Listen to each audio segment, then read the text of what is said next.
સૌ પ્રથમ આપણે પહેલો વિકર્ણ શોધીએ AC નો સ્ક્વેર, A અને C ના યામ. ચલો 4 અને 4 તો 4 - 4 નો સ્ક્વેર પ્લસ 5 અને 3 5 - 3 નો સ્ક્વેર. 4 માંથી 4 જાય તો 0 નો સ્ક્વેર. અહીંયા આવશે 2 નો સ્ક્વેર તો 0 નો સ્ક્વેર 0 થઈ જાય. અહીંયા 2 દુ 4.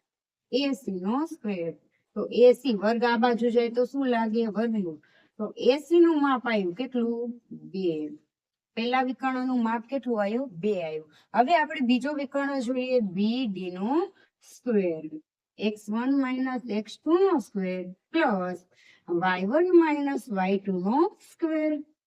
ચલો B અને D ના યામ લેવાના. 7 - 1 7 - 1 નો સ્ક્વેર પ્લસ 6 - 2.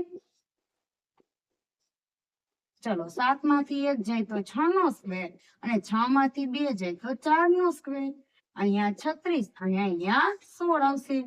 6 ને 6 12 અને 3 ને 4 ને 5 કેટલા આવ્યા? 52. પરંતુ BD નો સ્ક્વેર BD બરાબર વર્ગમૂળમાં 52. તો શું થાય? 13 ચોક 52 થાય.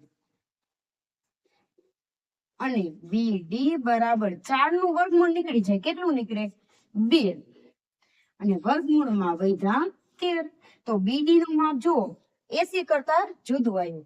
એનો મતલબ એવો કે સમાંતર બાજુ ચતુષ્કોણ હશે. ચલો તો સામસામેની બાજુના માપ કેવા આવ્યા છે? સરખા આવ્યા છે. અને વિકર્ણના માપ સરખા છે નહીં. એનો મતલબ એવો કે આપેલ શિરોબિંદુ કેના છે? સમાંતર બાજુ ચતુષ્કોણના છે. ચલો તો અહીંયા આપણે પ્રશ્ન નંબર 6 કમ્પ્લીટ થાય છે.